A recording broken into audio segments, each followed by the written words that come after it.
पितरों को खुश करने के लिए, ताकि मृत्यु पंचक जब योग लगे तो आप पितरों की सेवा करें, उनको किस तरह से प्रसन्न करें, ये ज़रा समझाइए दर्शकों को। देखिए, मैं थोड़ी सी सुमित आचार्य जी की बात को यहाँ काटूंगी कि उन्होंने मेंशन करा कि जो पितृ होते हैं वो हमारे कर्म से गुस्सा हो जाते हैं, लेकिन मेरा ऐसा मानना है कि जो एक व्यक्ति एक बारी चला गया, आप जब उसके जीते जी उसकी सेवा कर देते हो तो उसके वो जाने के बाद आप जितने दान करने हैं कर लो, वो नहीं लगने। तो आपके जो अभी माँ बाप आपके पास हैं, आप उनकी सेवा कीजिए सबसे पहले तो, क्योंकि कहीं ना कहीं पितृ तो वो भी कहलाएंगे। तो अपने माँ बाप की जितनी ज़्यादा आप सेवा कर सको अपनी वो करिए। और जो पितृ जा चुके हैं, आपके साथ नहीं हैं, उनके नाम का आप रोज़ कौवे को थोड़ा सा आटा या फिर रोटी जो आप खाते हैं, जैसे हमारे वेदों में ये कहा जाता है कि सबसे पहली जो रोटी होती है वो गाय को खिलानी चाहिए और फिर कुत्ते को खिलानी चाहिए, लेकिन क्योंकि मृत्यु पंचक चल रहा है तो इस समय आपको कौवे को भी रोज़ रोटी खिलानी है। लेकिन हम क्या गलती करते हैं, हम कहते हैं कि हम पहले खुद खा लेते हैं और हम बाद में जब घर से बाहर निकलेंगे और कोई गाय और कुत्ता मिलेगा हम उसको दे देंगे। लेकिन सबसे पहले आपको जब रोटी आपके घर में बने, आप सबसे पहले गौ माता को खिला करें, फिर आपके जो गली में कुत्ता हो उसको, और फिर आपको कौवे के लिए थोड़ा सा दान पुण्य जरूर करना है। साथ में आपको एक सूखा नारियल लेना है, उसमें आपको डालने हैं थोड़ा सा आटा, और साथ में आप डालेंगे उसमें गुड़, और पीपल के पेड़ की जड़ों के नीचे इसको जरूर रख के आइएगा कि आपके जो पितृ हैं वो खुश हों। और साथ में अपने पितरों के नाम का दीपक आप जरूर जलाया करें। हमारे हिंदू सनातन धर्म में परंपरा है कि हम दीपक जरूर जलाते हैं। पहले पुराने ज़माने में जलाया जाता था क्योंकि लाइट्स नहीं होती थी, लेकिन आज की डेट में हम इसलिए जलाते हैं कि हम पितरों को हमेशा नमन कर रहे हैं, हम पितरों को हमेशा याद करें। तो शाम होने से पहले सरसों के तेल का दीपक जरूर जलाएं, और उसमें आप थोड़ी सी एक इलायची और काले दिल का सेवन जरूर करें। मतलब रोजाना ये कर सकते हैं आप जी, पितरों को बिल्कुल हमेशा करें। प्रसन्न करने के लिए। जी लेकिन अदिति, एक अब हम शहरों में रहते हैं, जी। हमें मुश्किल से गौरैया और कबूतर देखने को मिलते हैं। ये चलिए, कुत्ते को आप खाना खिला सकते हैं, गौ माता को भी ढूंढना दिल्ली एनसीआर में बड़ा मुश्किल है, कौवे तो बिल्कुल भी सुमित मुझे दिखाई नहीं देते दिल्ली एनसीआर में, तो उनको भोग कैसे लगाएंगे दीदी? देखिए, गौ माता के लिए गौशाला बहुत सारी बन रखी हैं। थोड़ी सी अगर कोई इंसान मेहनत करे, आज की डेट में हमारे पास 2 व्हीकल है, आप 2 व्हीकल से जाएं और जो गौशाला है उधर जाके गौ माता को जरूर खिला कर आए।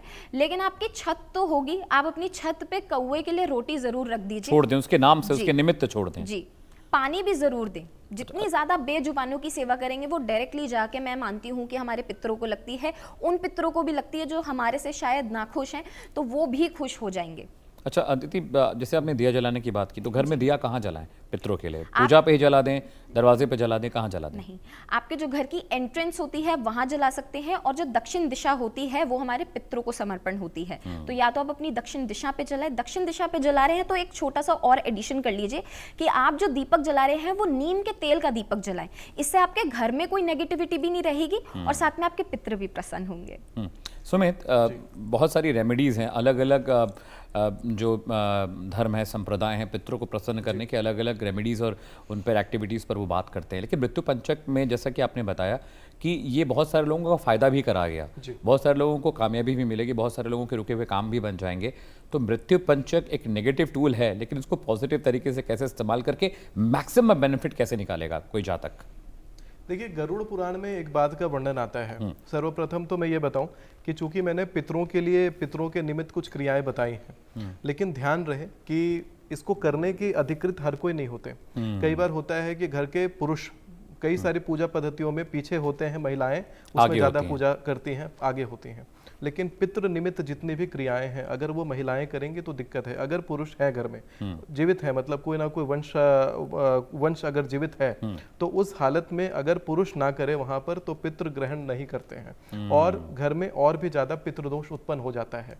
तो उसमें क्योंकि पितरों को भी एक चेष्टा रहती है कि हमारा बेटा है, हमारा पोता है, वो करेगा, और वो भी अगर आलस दिखाता है, क्योंकि एक तो मृत्यु सबसे दर्दनाक तथ्य है, और मृत्यु के बाद अगर इतना दर्द कोई झेलने के बाद अपने परलोक गमन में है, और उस गमन में भी कोई व्यक्ति को देख रहे हैं कि वो हमें इग्नोर किया जा रहा है और नाना प्रकार के रोजमर्रा चीज़ों में व्यस्त है, लेकिन हमारे लिए किसी प्रकार का पिंड नहीं निकाल रहा, तो उसमें वो असंतुष्ट होते हैं और उनकी असंतुष्टि हमारे जीवन में बहुत बुरे से पड़ती है। ये सारी जो बातें मैं कह रहा हूँ वो शास्त्रोक्त है, वो सब गरुड़ पुराण में अंकित बातें कह रहा हूँ। कोई भी मनगढ़ंत तथ्य या कोई मोरल साइंस जैसा कोई बात नहीं कह रहा, सब शास्त्रों से अंकित। ऐसे मोरल स्पिरिचुअल वैल्यूज़ पर देखा जाए तो बहुत सारी चीज़ें आ जाएंगी कि पितृण क्यों सोचेंगे, ऐसा क्यों सोचेंगे, लेकिन ऐसा नहीं है। वो गरुड़ पुराण से सम्मत है, क्योंकि उनको उनके नाम से या उनको साधारणतः जो चले जाते हैं उनको वैसे संबोधित नहीं करते जैसे हम जीवित लोगों को करते हैं, उनको प्रेत नाम से संबोधित करते हैं। और जब उनको प्रेत संबोधन देते हैं तो उनको बड़ा खुशी मिलता है, उनको प्रेत संबोधित करने में उन्हें अच्छा लगता है। तो आप समझिए कि कितना ज़्यादा बदलाव होता है मृत्यु के पहले और मृत्यु के बाद, क्योंकि मृत्यु के बाद उनको जन्मों जन्मों का ज्ञान हो जाता है, उनको कई सारे टाइमलाइंस एक साथ दिखने लग जाते हैं। तो वहाँ पर आपका कर्म होता है, आपका दायित्व होता है कि पितरों का आप सेवा करें। अगर आप नहीं करते तो बहुत अनिष्ट घटता है, और अनिष्ट इतना घटता है कि आगे वंश चलना बंद हो जाता है। जिस घरों में पितृदोष देखा गया है उस घरों में आप देखेंगे कि मूलतः 2 पीढ़ी से ज्यादा नहीं चल पाता। पितृदोष लगता है उसके बाद 2 पीढ़ी तक या तो आने वाले जो वंशज होते हैं केवल बेटियां, या फिर उनको पिंड देने वाला कोई नहीं होता, यानी कि अगर बेटा है, एकल बेटा है तो बेटे की अकाल मृत्यु। तो ये सारी चीजें होती हैं अगर पितृदोष है। यथाशीघ्र गया जाकर के वहां पर श्राद्ध करवा लेना चाहिए। पितृपक्ष के समय में पितरों को पिंड दान दे करके और गया में त्रिपिंडी श्राद्ध आदि क्रियाएं करनी चाहिए, तब जाकर के उद्धार होता है। और जब पितरों का उद्धार होगा तभी जाकर के आप आगे देवता को प्रसन्न कर सकते हैं और जो भी चीजें प्राप्त करना चाहें वो प्राप्त सुमित, कर एक सवाल था। जितना मैंने गरुड़ पुराण पढ़ा है कि पितृ 3 तरह के होते हैं प्रेत, एक तामसिक प्रेत होते हैं, सात्विक प्रेत होते हैं, और त्रिपिंडी पूजा में इन्हीं अलग अलग प्रेतों को भोग लगाया जाता है।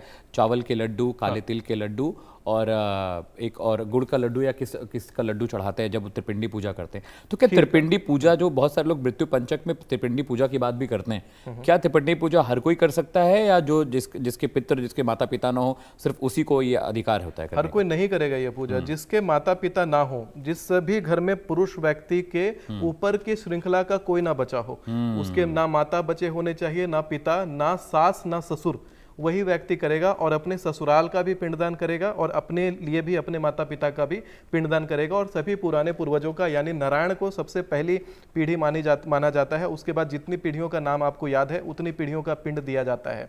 और पिंड क्रिया के साथ में आपको मैं ये भी बता दूं कि ये मृत्यु पंचक काल है। मृत्यु पंचक काल में संपूर्ण पिंड या त्रिपिंडी नहीं करना है। त्रिपिंडी या पिंडी करने का जो काल आएगा वो आएगा पितृपक्ष का समय। अभी के समय में पितरों के निमित्त दीपक या आदि निकालेंगे, लेकिन अधिकृत व्यक्ति ही निकालेंगे।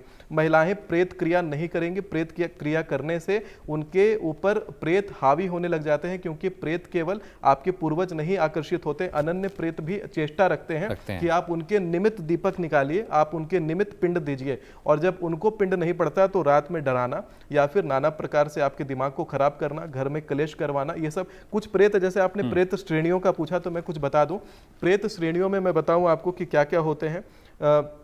भूत, पिशाच, यक्ष, गंधर्व, राक्षस, ब्रह्म राक्षस, वेताल, कुष्मांड, भैरव, इतने प्रकार के प्रेत योनियां होती हैं। और इनके भी उप प्रकार होते हैं। हालांकि कुछ प्रेत योनियां होती हैं आहूत। आप जब कपड़ा धोते हैं घर में तो कुछ तो ऐसे होते हैं कि कपड़ा धोने के बाद जो आप कपड़ा निचोड़ते हैं तो उस कपड़े के गिरे हुए जल को ही वो पाके संतुष्ट हो सकते हैं। उनका मुख बिल्कुल सुई की नोक के समान छोटा होता है और वो उसी जल को ग्रहण करके संतुष्ट। आप सोचेंगे कि वो साफ सुथरे जल को लेंगे, साफ सुथरा जल उनके सामने रखिए तो उनका शरीर अग्नि की तरह जलने लग जाएगा, ऐसा महसूस होगा कि आग रख दिया गया हो। तो वो गंदा जल ही पीते हैं। तो ऐसा भी कहा जाता है कि घरों में कपड़े को वॉशिंग मशीन में केवल ना धोएं, जब नहाएं तो नहाने के बाद कपड़े को एक बार जरूर आप निचोड़ें। हर किसी के ऊपर पितृ का ऋण होता है और वो ऋण उससे भी चूकता है।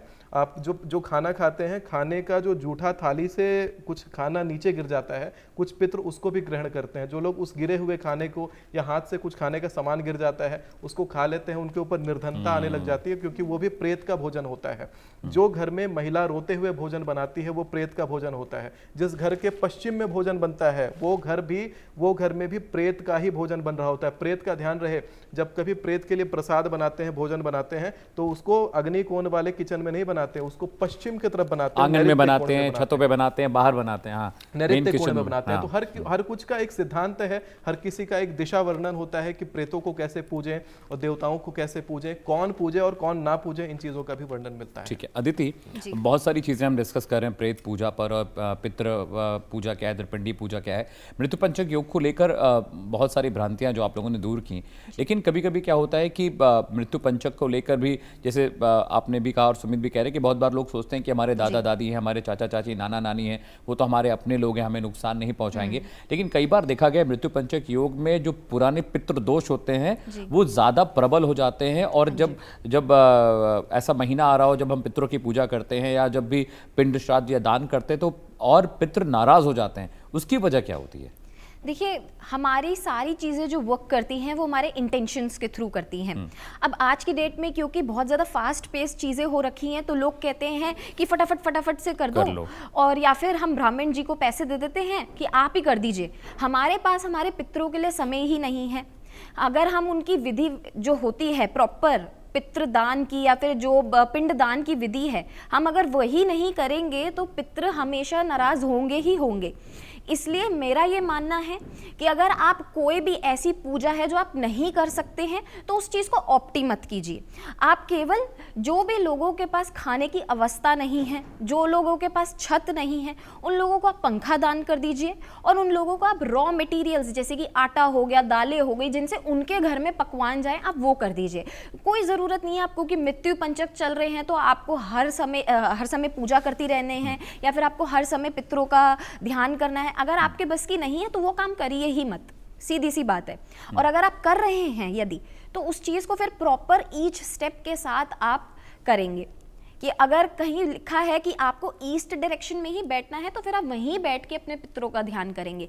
अगर आपकी पश्चिम दिशा कहती है कि आपको वहीं बैठ के भोजन करना है, आपको फ्लोर पे बैठ के भोजन करना है, तो आप उस समय वही करेंगे। अब आज के डेट में क्या डाइनिंग टेबल होती है, आराम से लोग भोजन कर लेते हैं। तो इस समय मृत्यु पंचक पे याद रहे कि जितने भी घर के मेंबर्स हों, अपने किचन के जो बाहर एरिया होता है उधर बिना किसी चटाई लगाए आप बैठ के भोजन करें और अपने हाथों से भोजन करें। आज की डेट में हमारे पास चम्मच है, सारे फोक्स वगैरह हैं, आप वो थोड़े दिनों के लिए भूल के आप अपने हाथ से भोजन करना चालू करें, उससे भी आपको बहुत फर्क पड़ेगा। चलिए, बहुत बहुत शुक्रिया अदिति, आपका भी, सुमित आचार्य आपका बहुत बहुत शुक्रिया। दर्शकों, उम्मीद करता हूं कि आज मृत्यु पंचक को लेकर जो जानकारी हमारे ज्योतिषियों ने साझा की वो आपके बहुत काम आई होगी और उसको आप अपने दैनिक जीवन में उसका इस्तेमाल कर पाएंगे। वक्त एक ब्रेक का है दर्शकों, लेकिन ब्रेक के बाद भी इंडिया न्यूज़ पर खबरों का सिलसिला लगातार जारी। Stay with us.